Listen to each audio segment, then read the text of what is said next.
Hello everyone, and welcome back to our channel. Today we're diving into the extraordinary life of a man whose vision shaped the childhoods of millions and created a global movement for good.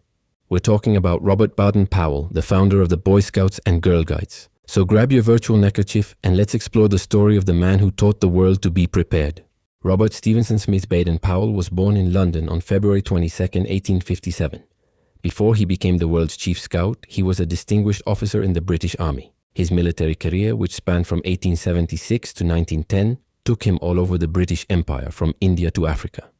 It was here in the great outdoors that he honed the skills of reconnaissance, tracking and survival, skills that would later become the bedrock of scouting. Baden Powell's name became famous across the globe during the Second Boer War. As the commander during the siege of Mafeking, a small town in South Africa, he and his men were surrounded and outnumbered for 217 days. To help with duties and free up soldiers for combat, Baden Powell organized local boys into a cadet course. They carried messages, acted as lookouts, and performed first aid. He was astounded by their courage, resourcefulness, and enthusiasm. When Mafeking was finally relieved, Baden Powell was hailed as a national hero. But the experience planted a seed in his mind. He saw how capable and responsible young people could be when given real trust and a sense of purpose.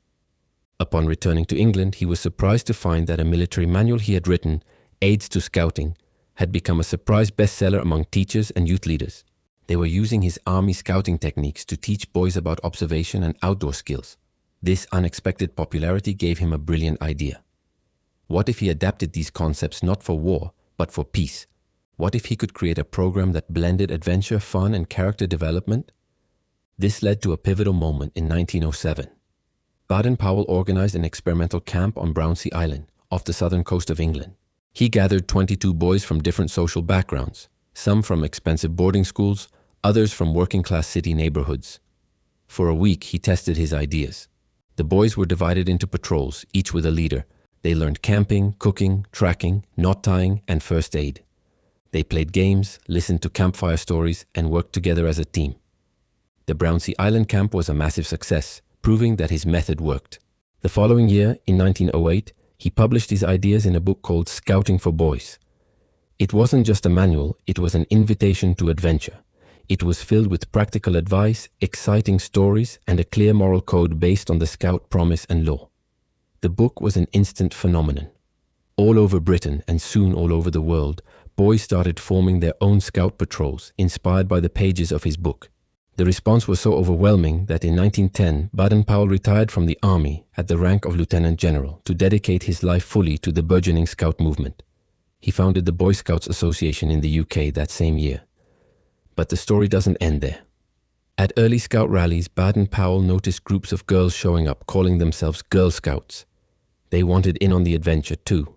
He recognized that girls deserved the same opportunities for development and fun. Initially, he enlisted his sister, Agnes Baden Powell, to help organize a parallel movement. The Girl Guides were officially formed. Then in 1912, while on a world tour for the Scouts, he met a remarkable young woman named Olave St. Clair Soames. They shared a birthday, February 22nd, and a passion for empowering young people. They married that same year, and Olave quickly became his partner in the movement.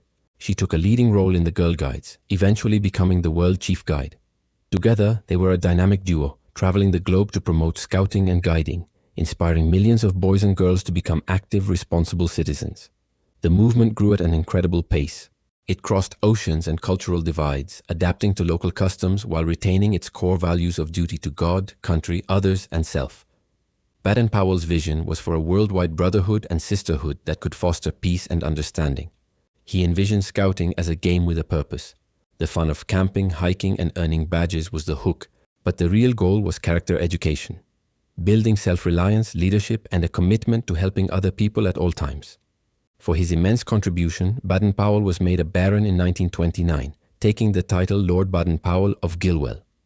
Gilwell Park in England had become the international training center for scout leaders, a place where his methods would be passed down through generations.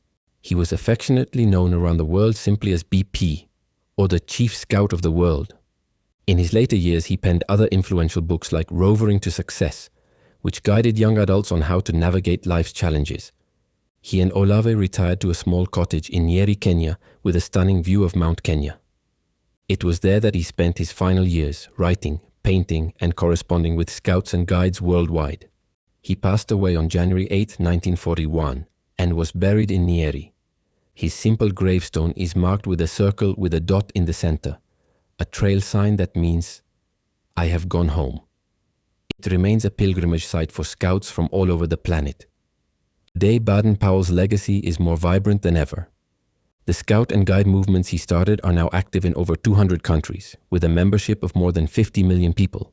His birthday, February 22nd, is celebrated annually as Founders' Day by Scouts and Thinking Day by Guides, a time to reflect on the global friendship of the movement.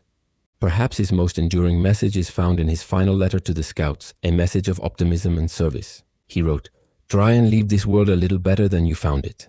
It's a simple yet profound challenge that continues to inspire young people to make a positive impact on their communities and the world.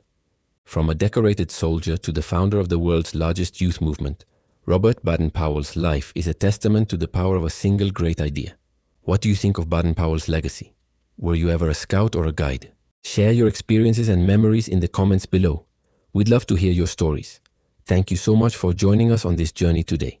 If you enjoyed this video and want to learn more about the people who changed our world, please give us a thumbs up and don't forget to subscribe to our channel for more content like this. We'll see you in the next one.